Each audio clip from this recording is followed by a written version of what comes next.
Presenting The Complete Orson Welles and the Mercury Theater on the Air in The War of the Worlds by H.G. Wells. This is Orson Welles, speaking from London. as the third man. Stand by. We'll be on the air in 15 seconds, Mr. Wells. Yes, I know. Stand by, everybody. Mercury Theater on the Air presents Orson Welles as Count Dracula in his own version of Bram Stoker's great novel, Who knows Dracula. what evil lurks in the hearts of men? The shadow knows.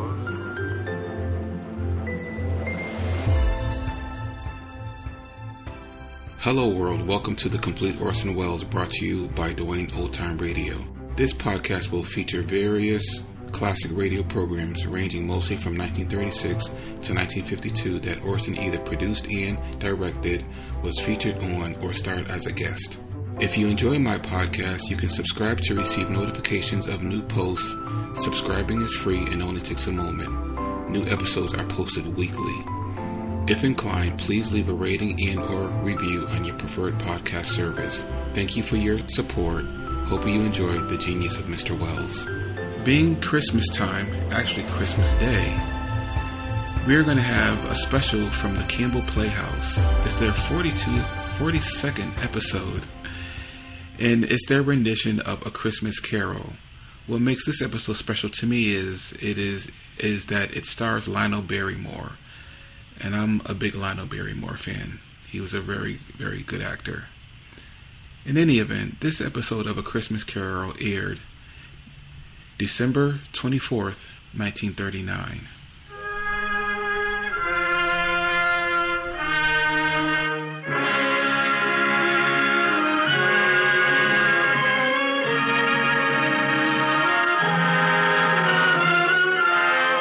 Makers of Campbell Soups present the Campbell Playhouse. Orson Welles, producer.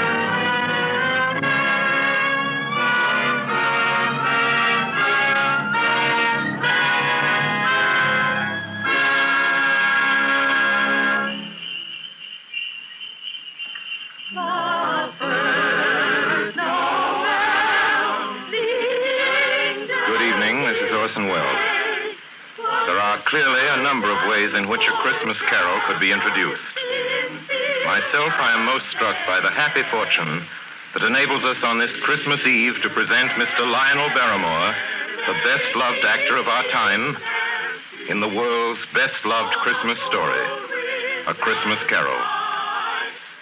When Charles Dickens presented this little story to the world almost 100 years ago, it found an instant response in the hearts of people everywhere who saw in it their favorite fictional chronicle of what Christmas is and what Christmas means to all the simple people of the earth. From the day of its first printing, families have been innumerable in which there has remained unbroken the tradition that the reading of A Christmas Carol was an item indispensable to a proper observance of the most important of days.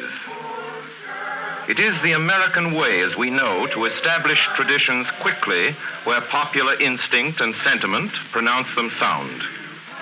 And so it is that today, actually only the 5th anniversary of Mr. Lionel Barrymore's first playing of the part of Ebenezer Scrooge for the Campbell Playhouse, there is, I think, in all America nothing more eagerly awaited, more firmly rooted in the hearts of the radio family that numbers millions, than this yearly performance of A Christmas Carol. A Christmas Carol, as Charles Dickens wrote it, has by common consent long been a classic. Mr. Lionel Barrymore's appearance in it is rapidly becoming one. And now, just before A Christmas Carol, Ernest Chappell has a special Christmas greeting from the makers of Campbell Soups. Mr. Chappell? Thank you, Orson Welles. As the old year draws toward its close, we of Campbell's feel a bond of warmth and gratitude toward each of you, our friends. For you see, in homes everywhere throughout the land, Campbell's Soups have been welcomed. Day by day and week by week, you have placed confidence in us and in the foods we make. And there isn't anything we appreciate more deeply than the fact that so many of you have elected to let Campbell's make your soups for you.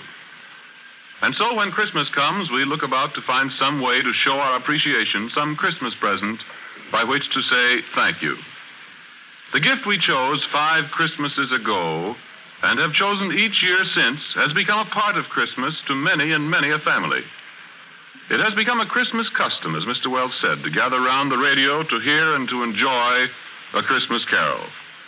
And since it is Christmas Eve, we hope, too, that the younger members of the family are permitted to stay up and listen before dreams and visit of Santa. We get a great deal of pleasure planning and preparing this Christmas gift. And now it's ready. Off come the wrappings. Off come the tags that say, please do not open till Christmas. Out comes the card. To you, from Campbell's. And here is the gift itself.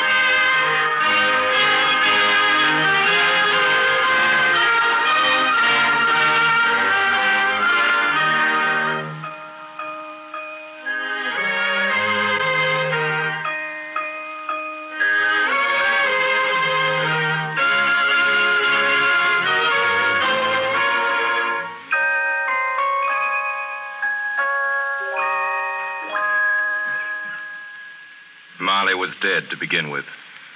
There's no doubt whatever about that. The register of his burial was signed by the clergyman, the clerk, the undertaker, and the chief mourner. Scrooge signed it. And Scrooge's name was good upon change for anything he chose to put his hand to. Old Marley was as dead as a doornail. Scrooge knew he was dead? Of course he did. Scrooge and Marley were partners for I don't know how many years. But he was a tight-fisted hand at the grindstone, was Scrooge.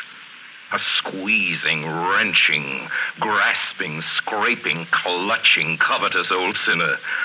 And once upon a time, of all the good days in the year, on Christmas Eve, old Scrooge sat busy in his counting house, a grim, cheerless place if ever there was one.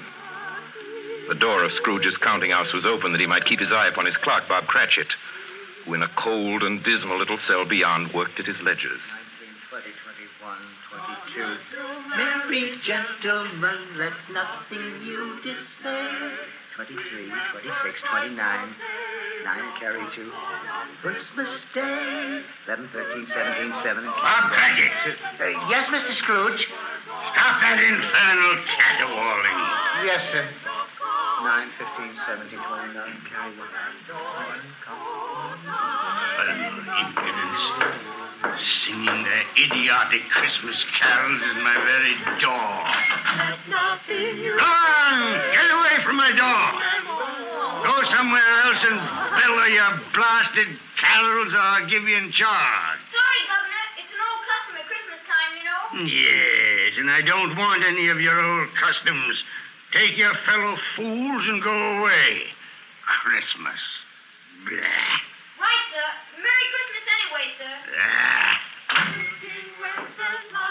Now you get that letter from Higgins and Blackthorn, Cratchit, and then I want you to finish posting this ledger. And after that, you can pop over to Fothergill's and tell Ephraim Fothergill you've come after the 17 shillings and 6pence he's owed me since Michaelmas.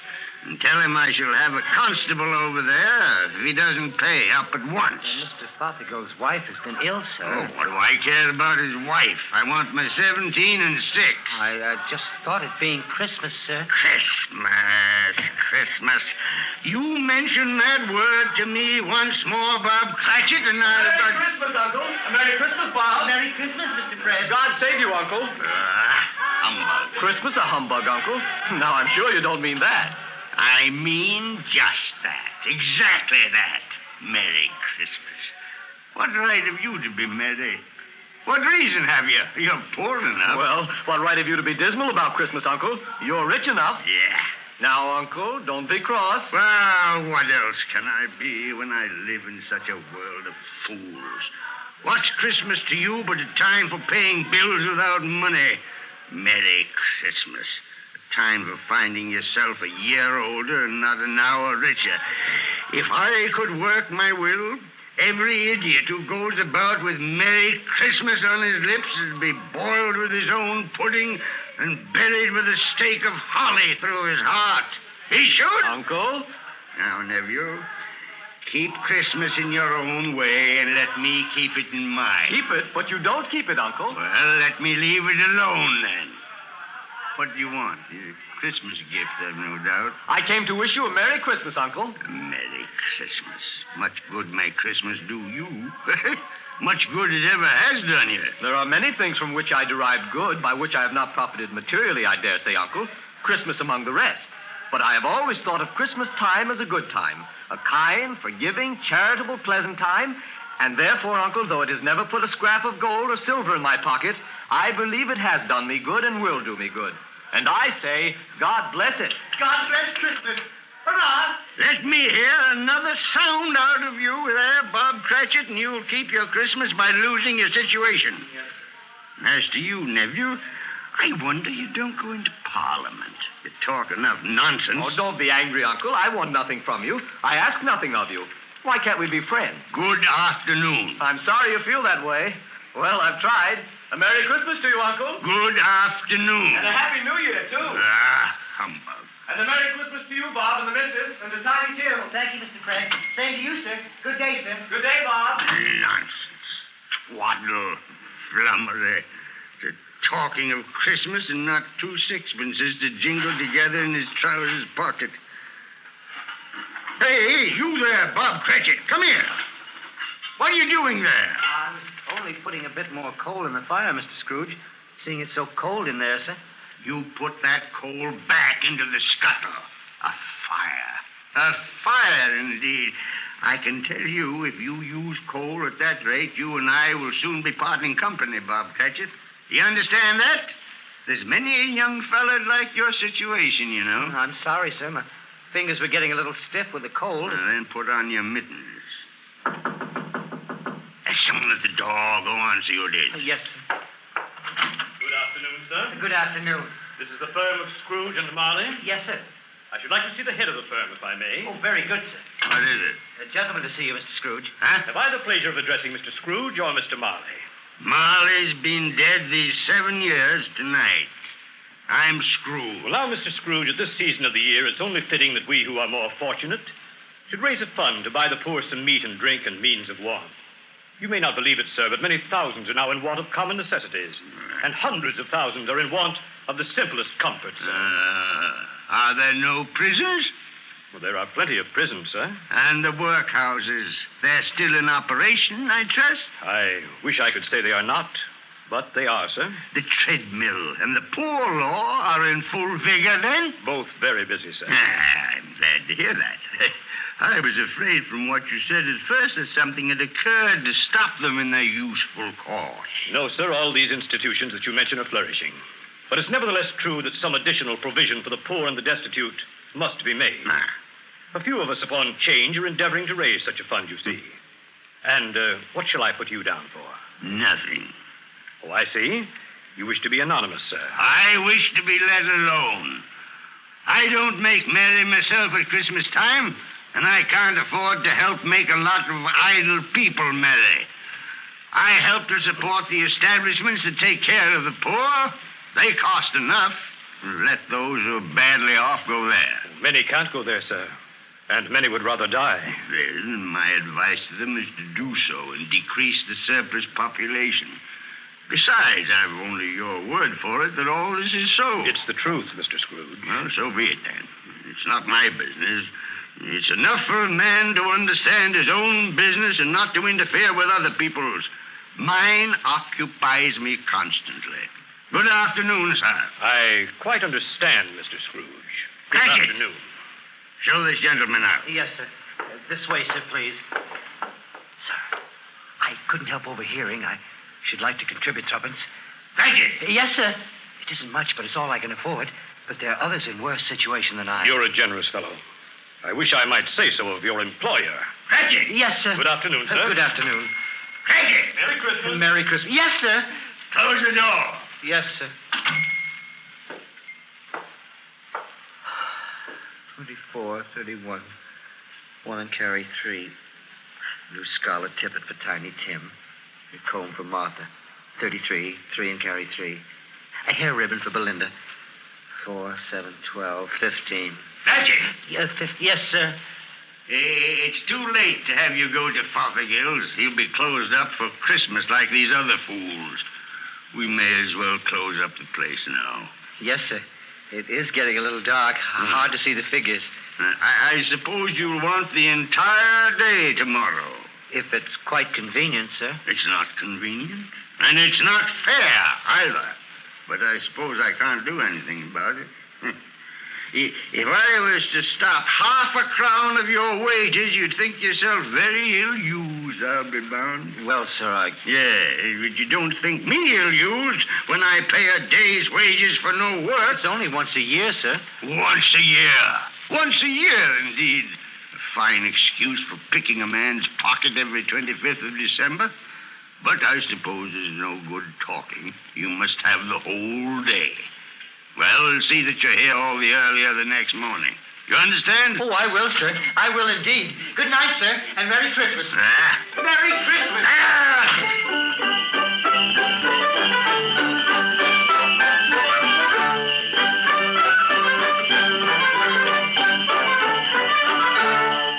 The office was closed in a twinkling, and Bob Cratchit, with the long ends of his white comforter dangling below his waist, for he boasted no greatcoat, went down a slide on Cornhill 20 times in honor of its being Christmas Eve, and then ran home to Camden Town as hard as he could pelt to play with his family at Blind Man's Buff. Scrooge, on the other hand, took his melancholy dinner in his usual melancholy tavern.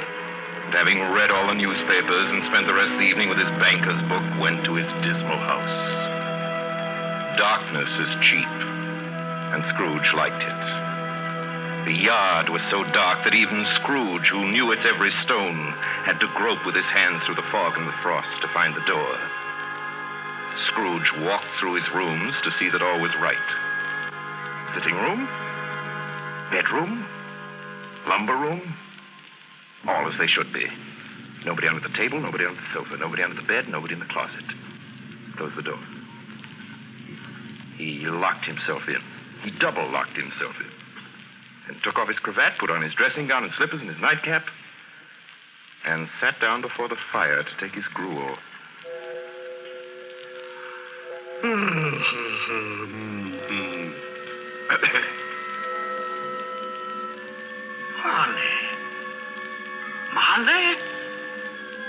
Marley! I could have sworn I saw... Humbug. Marley's been dead these 7 years. Humbug. All humbug. What I need is a good night... What's that? Someone's in the wing cell. But the door's locked and double locked. Something's... It's coming. Something is... It's coming closer. Outside my door. Stop. I won't believe it. It's humbug still. Ebenezer Scrooge. Ebenezer Scrooge. Marley.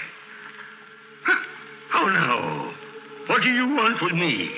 I want much of you, Ebenezer.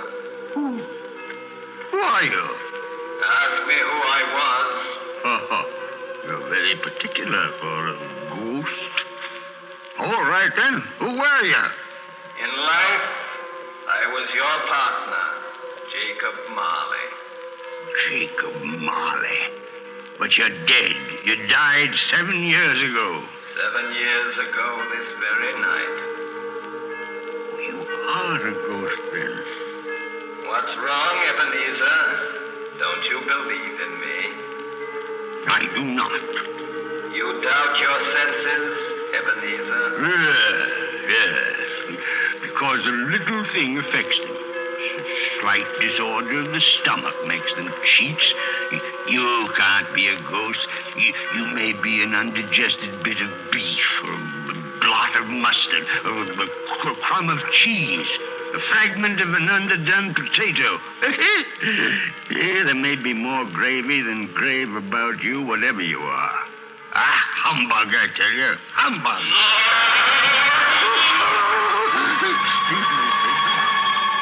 Excuse me. I do believe in you. You are a ghost, Jacob. Thank you. Well, why do you walk the earth, Jacob? Why do you come to me? It is required of every man that the spirit within him should walk abroad among his fellow men and travel far and wide to witness what it cannot share, but might have shared on earth and turn to happiness. Well, tell me, Jacob, what is that chain you wear around you? I wear the chain I forged in life. I made it link by link and yard by yard by my own free will. Is its pattern strange to you, Ebenezer? Cash boxes, keys, and padlocks, ledgers, and purses. Yours was as heavy and as long as this 7 years ago. You have labored on it since, Ebenezer. Oh, Jacob, speak comfort to me, Jacob. Comfort I have none to give. I cannot rest. I cannot stay. I cannot linger. Weary journeys lie before me. You travel fast? Yes, Ebenezer. On the wings of the wind. 7 years dead and traveling all the time? 7 years, Ebenezer. 7 years of remorse. Ebenezer, do you know that no space of regret can make amends for one life's opportunities misused? But you were always a good man of business, Jacob. Business? Mankind was my business. Charity, mercy, benevolence, they were all my business. The dealings of my trade were but a drop of water in the comprehensive ocean of my business. Oh, Jacob, don't take on so now. Jacob. Listen to me, Ebenezer. I listen to you, Jacob. Go on, Jacob, now.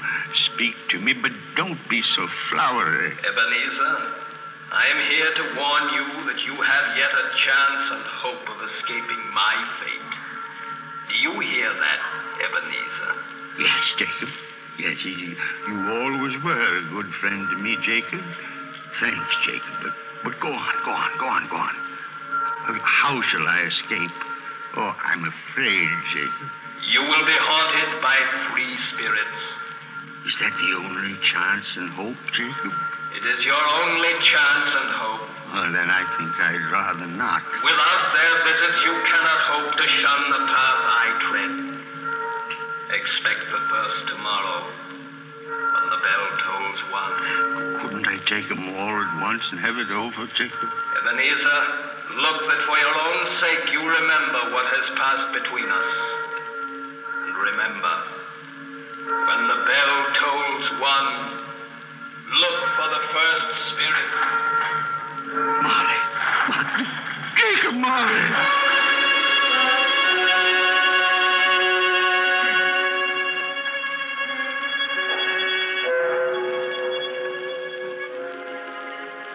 Scrooge awoke. He was lying on his bed fully dressed. Suddenly the curtains of his bed were drawn aside, and Scrooge found himself face to face with the unearthly visitor who drew them as close to it as I am now to you.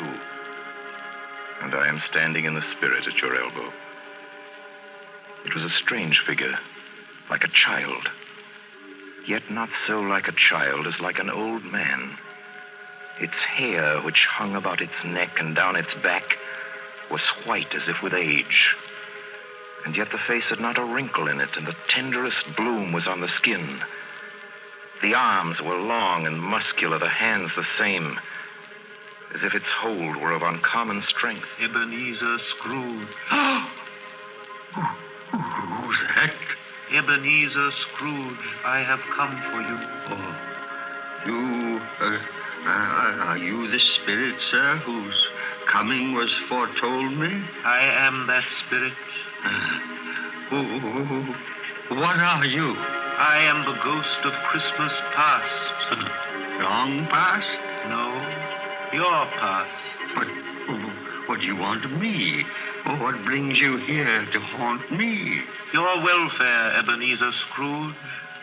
Rise and walk with me. Oh, no, not out of the window. I can't do that. I'll fall down.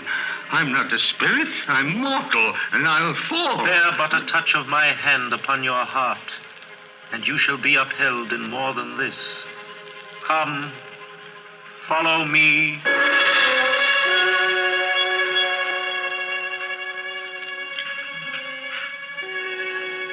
Where are we? What's become of the city? There's snow upon the ground. Where are we? These are the shadows of the things that have been. You recognize this countryside? Oh, I know every inch of it. Every rock, every tree. And that bleak building over there? Oh, that building. I was a boy there. Yes, I went to school in that horrible place. Do you recollect that path? I could walk it blindfold. Strange you should forget it so many years. Come, let us go closer. Look through the window into that cold, barren room. What do you see, Ebenezer Scrooge? I see a boy. A solitary child, neglected by his family, alone. Yes, I see. I know that boy. Oh, I was so lonely. Poor boy. Your lip is trembling, Scrooge. And what is that on your cheek? It's nothing. Nothing at all. I wish I... it's too late now. What's the matter? Nothing. The waits came to my door singing Christmas carols last night, and there was a boy like that among them. A poor, pale, thin little boy in a ragged coat.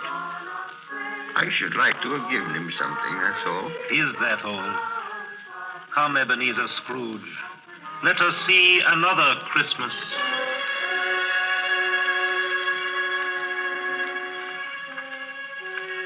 Do you know this place, Ebenezer Scrooge? Know it? Know it?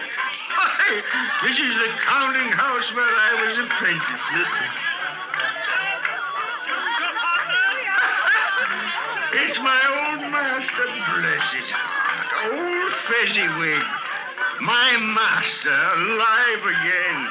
And hosted one of his Christmas parties. Listen to him. Thread the needle and back to your places. And there's Dick Wilkins. Poor Dick. Dear. Yes, and look, there's Mrs. Fezziwig herself, looking younger than any of them. And the tables all loaded with roast and cider, and mince pie and beer. Oh, what a jolly time we used to have. That carefree young man with the light heart and the gay smile. Do you recognize him? Yes. Merciful heaven. How happy I was then. A small matter for old Fezziwig to make those silly folk so full of joy. Small matter? Small indeed. Isn't it? He has spent only a few pounds of your mortal money. Is that so much that he deserves praise? It's not that, Spirit. Old Fezziwig has the power to make us happy or unhappy, to make our service light or heavy. His power lies in words and looks and in things so tiny that it's impossible to count them up. The happiness he gives is quite as great as if it cost...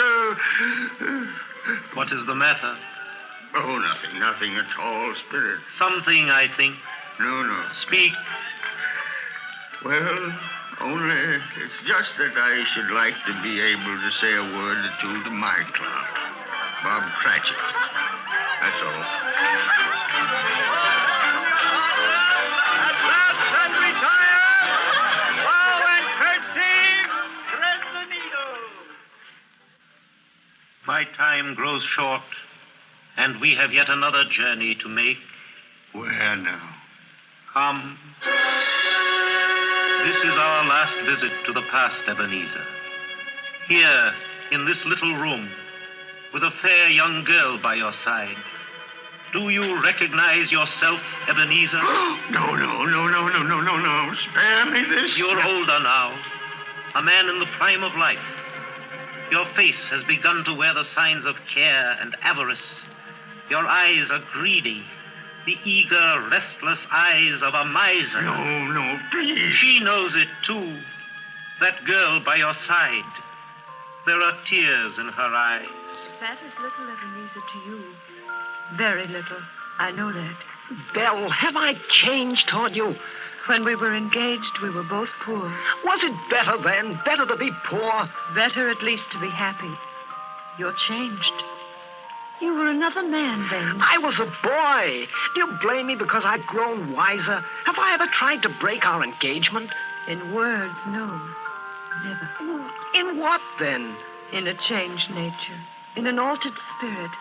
In everything that made my love of any value in your sight.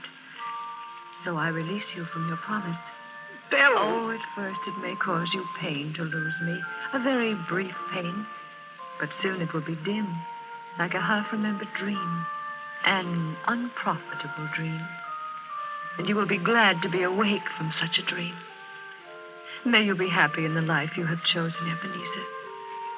For the love of him you once were.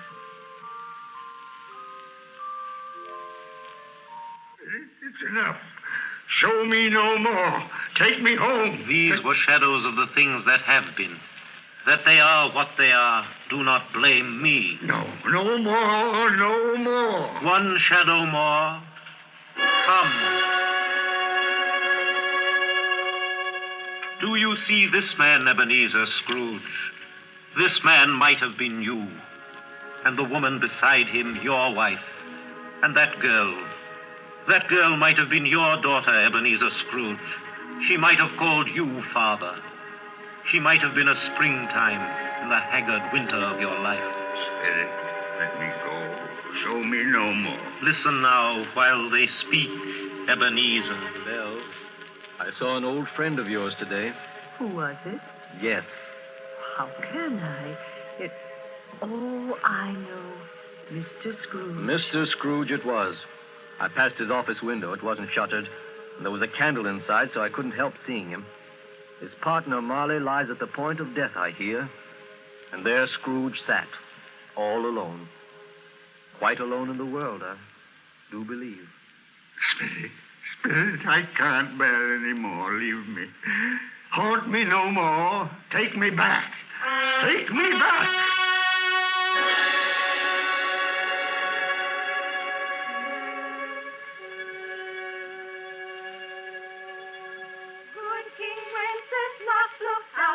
On the feast of Stephen, when the snow lay round about, deep and crisp and even, brightly so. You are listening to the Campbell Playhouse, bringing you tonight the 5th annual presentation of Charles Dickens' A Christmas Carol, produced by Orson Welles and starring Lionel Barrymore as Scrooge. This is the Columbia Broadcasting System.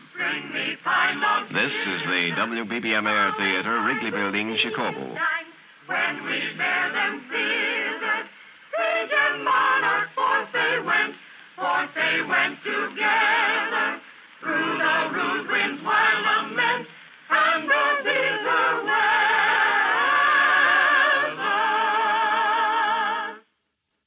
And now, back to the Campbell Playhouse and our 5th annual presentation of A Christmas Carol. A Christmas present from the makers of Campbell's Soups.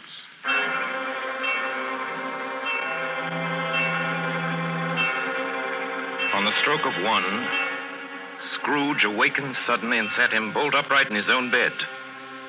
You remembered the words of Marley's ghost and wondered from which direction the second specter would appear. At that moment, nothing between a baby and a rhinoceros would have astonished him very much. Now, being prepared for almost anything, he was not by any means prepared for nothing. And consequently, when no shape appeared, he was taken with a violent fit of trembling. 5 minutes, 10 minutes, a quarter of an hour went by, yet nothing came. Then, as he sat in his bed, he became aware gradually of a great blaze of ruddy light that seemed to shine upon him from the adjoining room. He got up softly and shuffled in his slippers to the door. It was his own sitting room. No doubt about that. But it had undergone a surprising transformation. The walls and ceiling were so hung with living green that it looked a perfect grove. from every pot of which bright, gleaming berries glistened, and such a mighty blaze went roaring up the chimney as had never been known in Scrooge's time, or for many and many a winter season gone. Heaped up on the floor to form a kind of throne were turkeys, geese, game, poultries, great joints of meat, sucking pigs, long wreaths of sausages, mince pies, plum puddings, barrels of oysters, red-hot chestnuts, and seething bowls of punch that made the chamber dim with their delicious steam.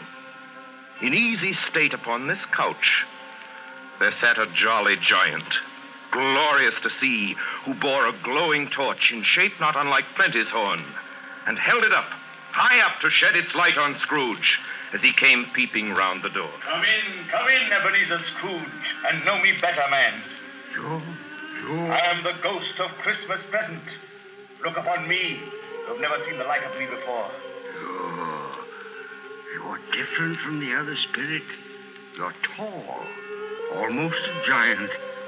That great torch you carry. Its light falls into the homes of rich and poor alike. Spirit, take me where you will. Last time I went against my will and learned a lesson which is working now. If you have anything to teach me, let me profit by it. Touch my robe, Ebenezer Scrooge. Touch my robe. You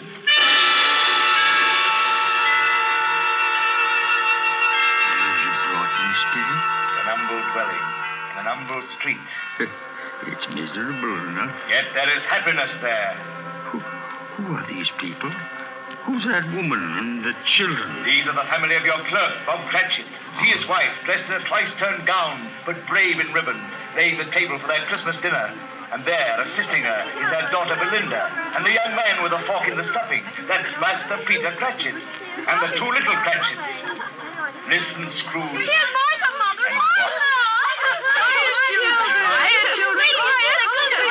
Bless your heart alive, Martha, my dear. Merry Christmas to you. Merry Christmas, Mother.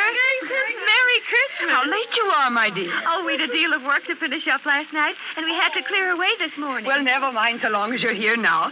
Sit you down before the fire and have a warm. Lord bless you. Where's Father? He's been to church with Tiny Tim. They'll be along directly. How is Tiny Tim, Mother? Any better at all? Sometimes I think he is.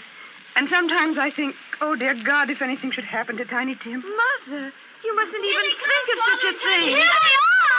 Tiny Tim. Merry Christmas, everybody.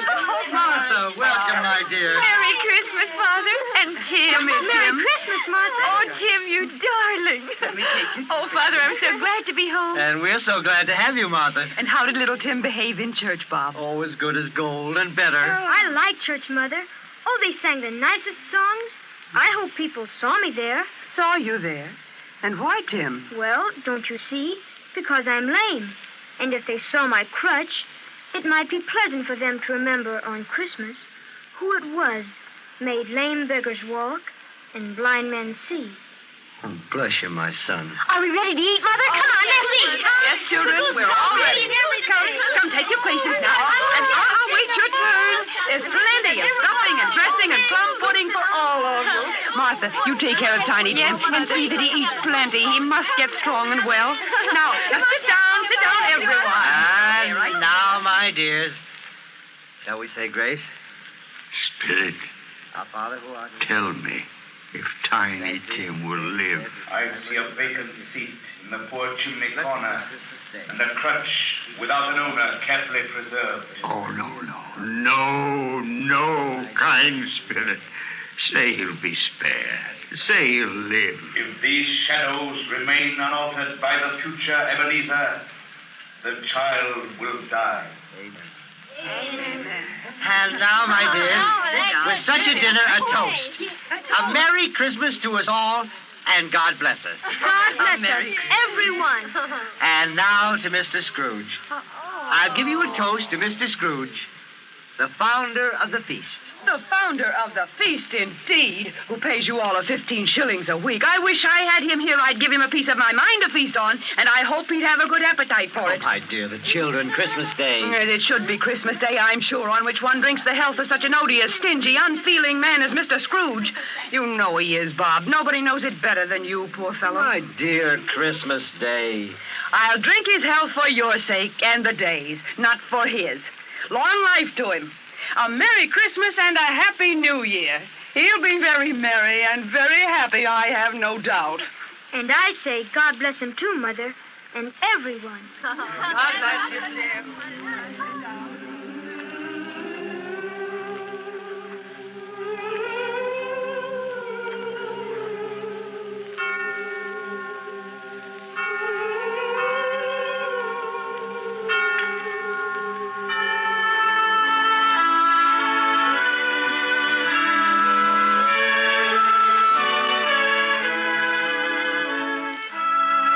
There was nothing of high mark in all this. They were not a handsome family, these Cratchits. They were not well dressed. Their shoes were far from being waterproof. Their clothes were scanty and had known, very likely, the insides of a pawnbroker's. But they were happy, grateful, pleased with one another, and contented with the time. And when at last they faded, Scrooge had his eye upon them, and especially on Tiny Tim, until the last. Many calls Scrooge made that night with a ghost of Christmas present. Down among the miners they went who labor in the bowels of the earth, and out to sea among the sailors at their watch, dark, ghostly figures in their several stations. Much they saw, and far they went, and many places they visited, but always with a happy end. The spirits stood beside sick beds, and they were cheerful. On foreign lands, and they were close at home. By poverty, and it was rich. In almshouse, hospital, and jail, where vain man in his little brief authority had not made fast the door and barred the spirit out, the spirit left his blessing. It was a long night, if it was only a night. And it was strange, too, that while Scrooge remained unaltered in his outward form, the ghost grew older. Clearly older. My life upon this globe is very brief, Ebenezer. It ends tonight. Tonight? Tonight at midnight. Hark. The hour has come. Oh, no, not yet. Not yet. There are still more things I wish to learn. These you will learn from still another spirit. Still another spirit, Ebenezer.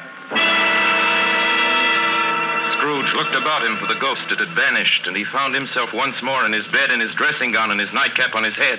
He'd heard the clock strike, and then he remembered the prediction of old Jacob Marley. And lifting up his eyes, beheld the third spirit.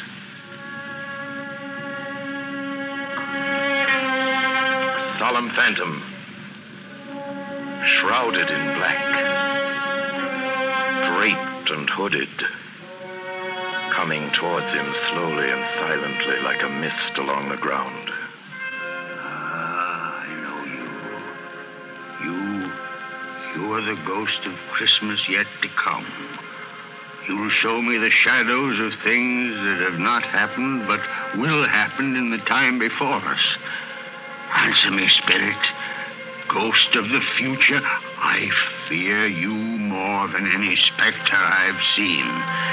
Yet I know your purpose is to do me good, and as I hope to live to be another man from what I was, lead on. Lead on. Night's waning fast. Time's precious.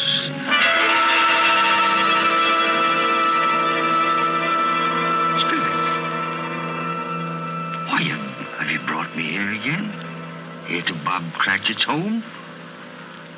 But it's not the same. Why is it so quiet?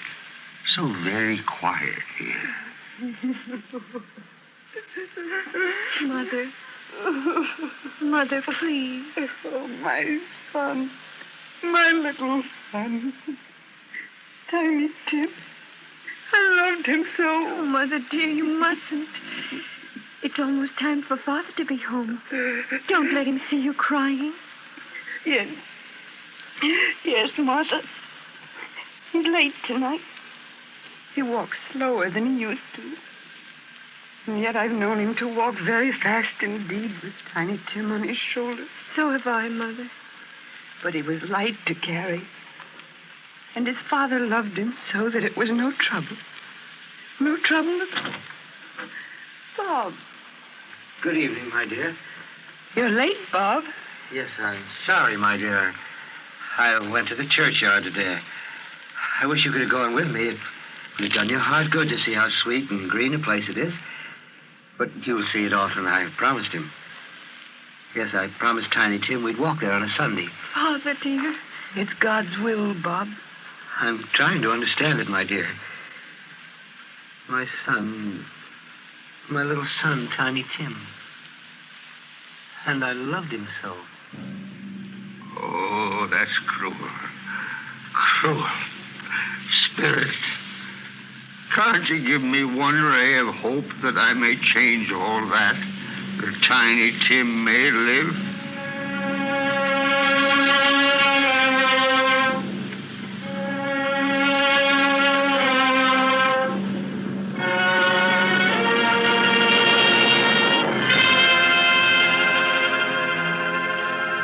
Where are you taking me now? Here, on a common street, Spirit? What is there for me to learn here? Who are those men? I don't know much about it. Either way, I only know he's dead. When did he die? Last night, I believe. It's likely to be a very cheap funeral for Palmel life. I don't know anybody to go to it. Suppose we make up a party and volunteer. I don't mind going if a lunch is provided. Come to think of it, our waiter, I was his best friend. What? We used to nod to each other when we met in the street.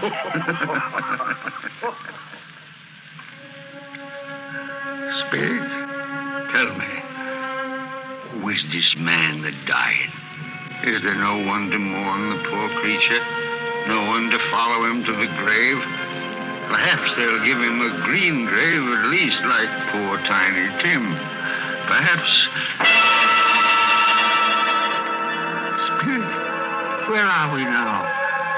Merciful heaven, a churchyard. Overrun by grass and weeds, choked with too much burying, desolate, lonely, crumbling gravestone. Spirit, before I draw nearer to that gravestone, answer me one question. Are these shadows of things that will be, or are they shadows of things that may be only? Huh? Will you not speak to me, Spirit? What is that grave to which you point?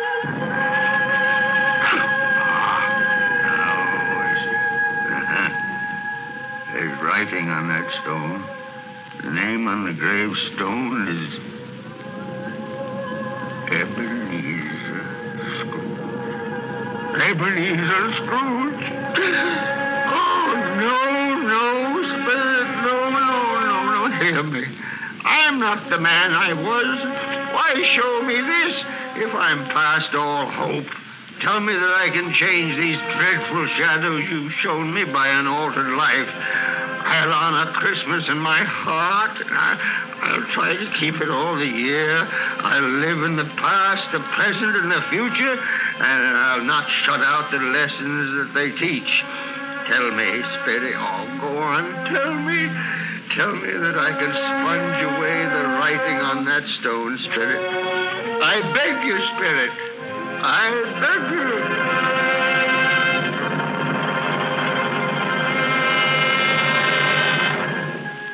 Spirit, I promise on my knees. I promise.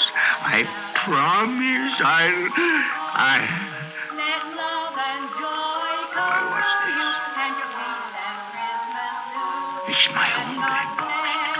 Oh, I'm home. In my own bed. In my own room. And the sun. The sun's shining. It's clear. It's bright. No fog. What a beautiful day. Oh, glorious. The boy. Oh, boy. Yes, sir? What's today? What's that, sir? Well, what day is it, my fine fella? Today? Why, it's Christmas Day. Ha-ha! Christmas Day! Then I haven't missed it. The spirits have done it all in one night. All in one night, heaven be praised. How's that, sir? Listen, my lad. Do you know where the poulterer is in the next street? I should say I do. Intelligent boy. A remarkable boy. Tell me, do you know if they sold the prize turkey that was hanging in the window? The one as big as me? What a delightful boy.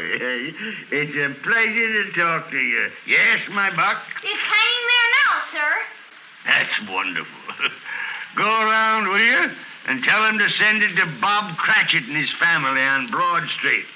And mind you, they're not to know who paid for it. Go along. Hurry, my lad. Here, wait a minute. Here's £0.50 for your trouble. Yes, sir. Yes, sir. And a Merry Christmas, sir. And a Merry Christmas to you, my boy. Oh, I don't know what to do. I'm as light as a feather, as happy as an angel. I'm as merry as a schoolboy. Merry Christmas! A Merry Christmas to everybody. A Happy New Year to all the world. Woo!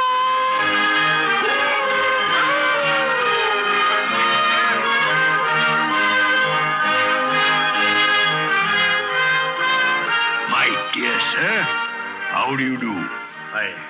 I beg your pardon? Well, you, sir.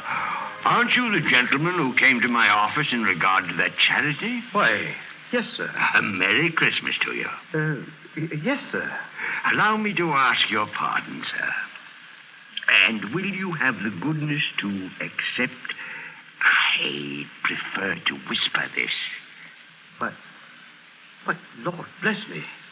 My dear Mr. Scrooge, are you serious? If you please, now not a farthing less. A great many back payments are included in it, I assure you.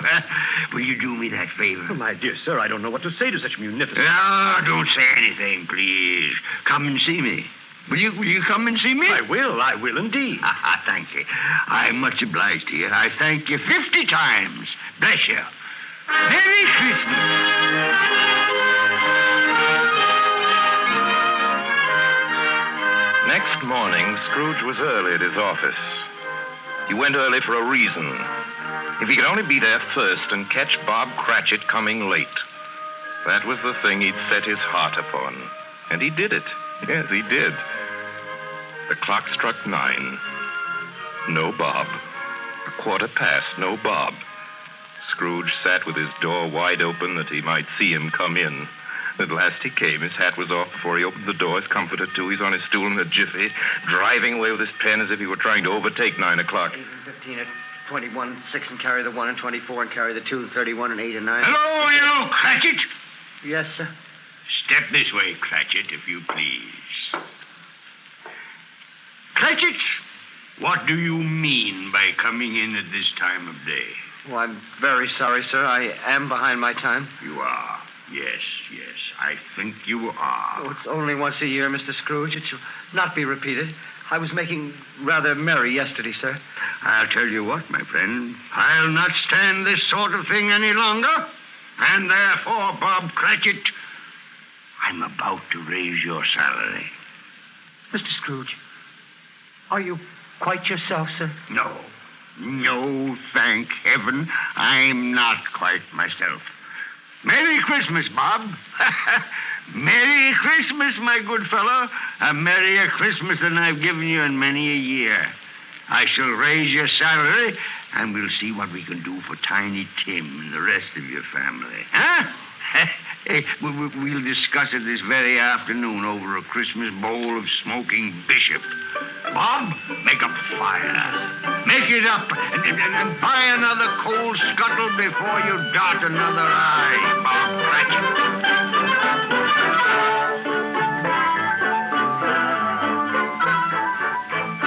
Scrooge was better than his word. He did it all, and infinitely more. To Tiny Tim, who did not die, he was a second father. He became as good a friend, as good a master, and as good a man as the good old city knew or any other good old city, town, or borough in the good old world. Some people laughed to see the alteration in him, but he let them laugh and little heeded them. His own heart laughed. That was quite enough for him. He had no further intercourse with spirits, but lived upon the total abstinence principle ever afterwards, and it was always said of him that he knew how to keep Christmas well if any man alive possessed the knowledge. May that be truly said of us, of all of us. And so, as Tiny Tim observed, God bless us, everyone. Joy to the world, the Lord is come. Let earth receive her King. Let every heart prepare his room. And heaven and nature sing. And nature sing. And heaven and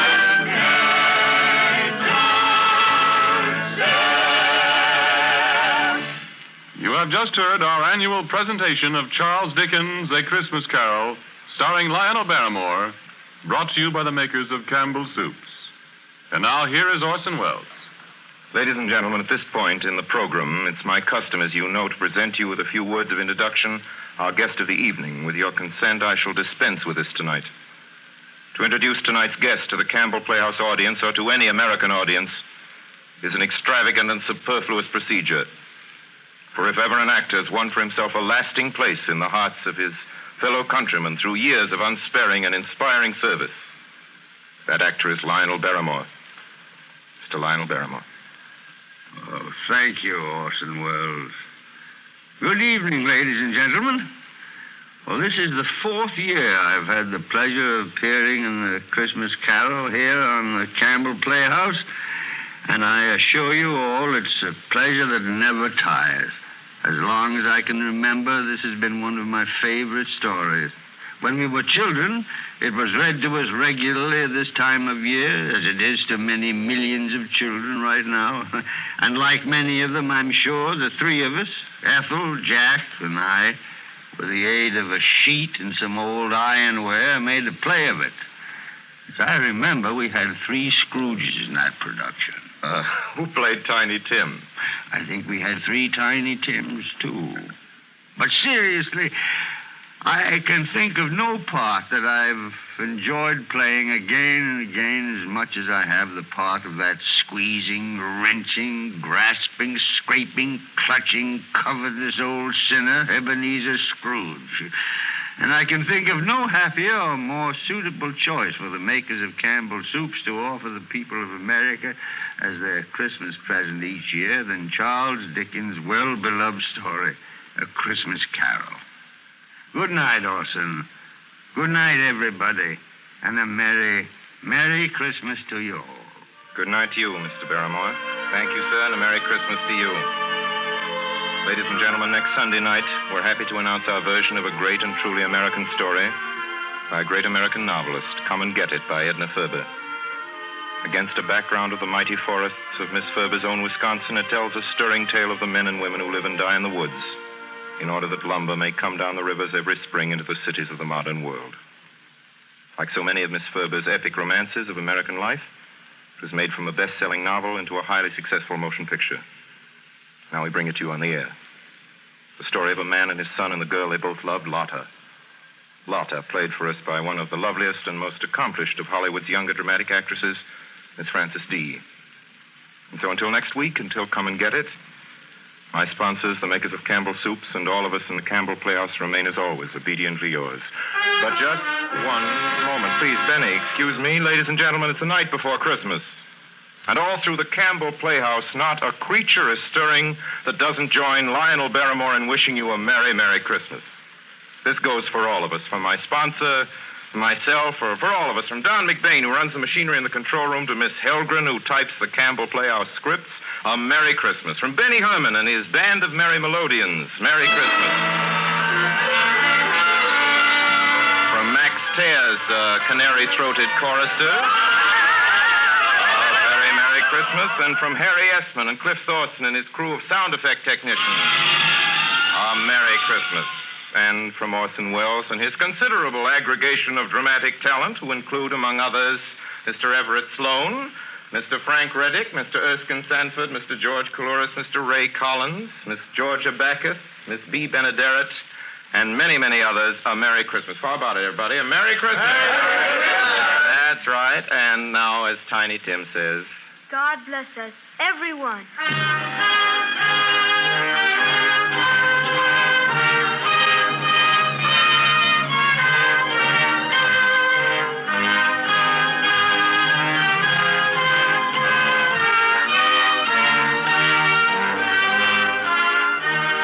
The makers of Campbell Soups join Orson Welles in inviting you to be with us in the Campbell Playhouse again next Sunday evening when we bring you Edna Ferber's Come and Get It with Miss Frances D. as our guest. Meanwhile, if you have enjoyed our 5th annual presentation of A Christmas Carol, won't you tell your grocer so this week when you order Campbell Soups? This is Ernest Chappell saying thank you and a very Merry Christmas to you all.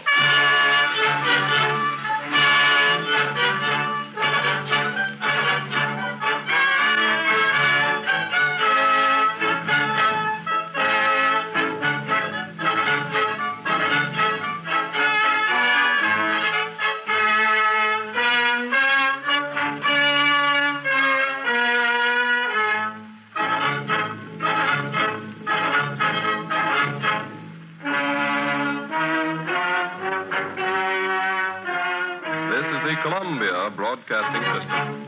This is WBBM Chicago. George Coulouris, Mr. Ray Collins, Miss Georgia Backus, Miss B. Benederet, and many, many others, a Merry Christmas. How about it, everybody? A Merry Christmas! That's right. And now, as Tiny Tim says... God bless us, everyone.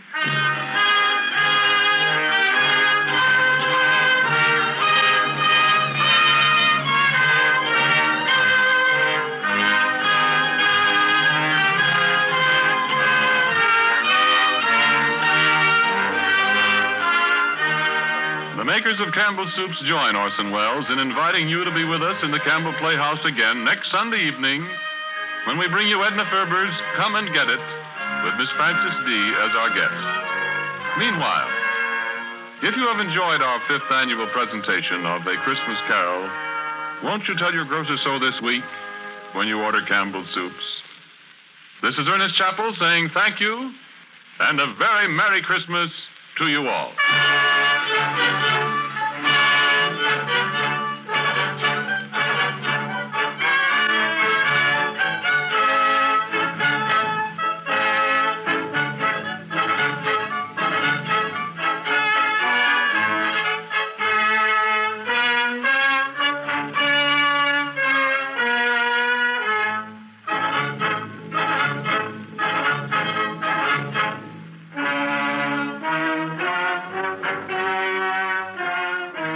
Columbia Broadcasting System. This is WBBM Chicago.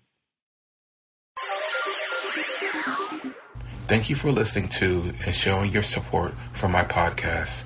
If you would like to receive notifications of when new episodes are posted, please subscribe to my channel. Subscriptions are 100% free, and they really help me get an idea of how I'm doing.